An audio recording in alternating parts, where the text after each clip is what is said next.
여러분 안녕하십니까? 1월 31일 월요일 LBS 열심입니다. 구제역 청정지역인 전남에서도 처음으로 구제역 의심 신고가 접수돼 방역당국이 긴장하고 있습니다. 농림수산식품부는 전남 장성군 장성읍의 한우 농장에서 의심 신고가 들어와 국립수의과검역원에 정밀검사를 의뢰했다고 어제 밝혔습니다. 이 농가의 어미소 2마리는 젖꼭지에 발적이 생기는 증세가, 또 송아지 10마리는 코 부분에 수포가 형성되고 설사 증세를 각각 보인 것으로 나타났습니다. 특히 송아지 10마리 중 1마리는 폐사한 것으로 알려졌습니다. 이 농가에 대한 구제역 감염 여부는 오늘 중에 나올 예정입니다. 한편 오늘 검사 결과가 양성으로 판명된다면 제주와 전북을 제외하고 사실상 전국이 구제역의 영향권에 들어가게 됩니다. 전남은 전북과 제주와 함께 구제역 의심 신고조차 들어오지 않았던 청정지역이어서 이번 의심 신고가 확진될 경우 방역망도 완전히 뚫린 셈이 됩니다. 한편 앞서 경남 김해에 이어 어제 양산의 돼지와 염소 농장에서도 구제역이 발생해 현재 매몰 처분된 가축 수도 294만 1,500여 마리로 늘어 300만 마리에 육박하고 있습니다. 민주당, 민주노동당, 국민참여당과 시민사회 진영의 야권연대 연합 논의가 물밑에서 첫 발을 뗐습니다. 이인영 민주당 최고위원, 그리고 장원섭 민주노동당 사무총장, 임찬규 국민참여당 대외협력위원장과 지난해 6.2 지방선거에서 야권연대 협상에 참여했던 백승헌 변호사는 지난 25일 첫 회동을 갖고 야권연대 논의에 불을 붙였습니다.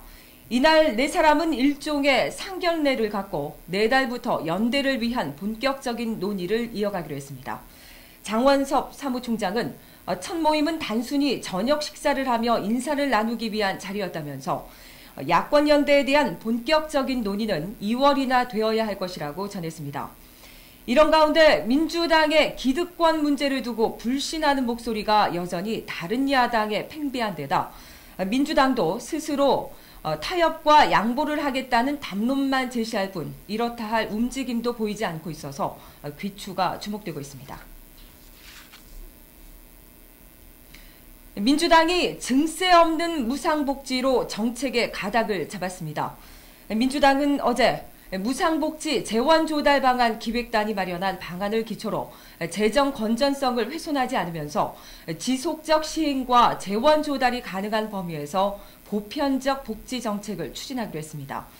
이 방안은 강봉균, 홍재형, 김진표 등 경제관료 출신 의원들이 주축이 돼 마련한 것으로 정동영 최고위원의 부유세 주장을 반박한 것입니다. 또 국채 발행 방안도 배제함으로써 절약을 통해 복지 재원을 마련한다는 입장을 공식화한 셈입니다. 민주당은 이명박 정부의 부자감세 철회와 4대강 사업 등 토건 예산 절감 등 쓰임새를 줄이고 깎아주던 세금을 원상복귀함으로써 복지 정책에 필요한 재원을 마련할 수 있다고 설명했습니다. 손학규 대표는 어제 국회에서 기획단과 함께 기자간담회를 갖고 복지 논쟁이 재원 논쟁에 집중되면 복지하지 말자는 쪽으로 흘러갈 수 있다며 재원은 예산 구조를 바꾸고 사회 구조를 바꿔나가는 것이며 이런 차원에서 우리가 추구하는 복지국가는 창조형 복지국가라고 정의할 수 있다고 해명했습니다. 석혜균 3호 주얼리호 선장이 어제 새벽 장시간에 걸친 팔과 다리, 복부 등에 대한 대수술을 받았습니다.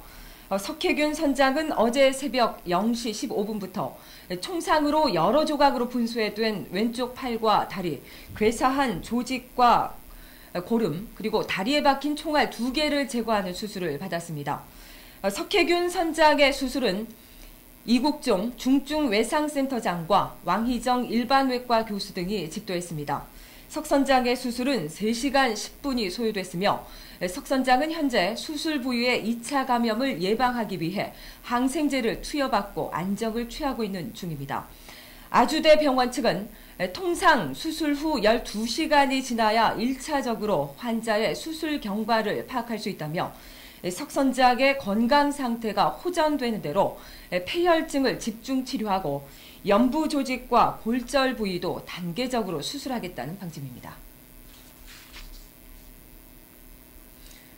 정부 관계자가 어제 소말리아 정부의 해적 시신 인수에 대한 답변을 언제까지 해달라고 요청했으며 인수하지 않으면 해적을 수장할 수밖에 없다는 의사를 전달했다고 밝혔습니다.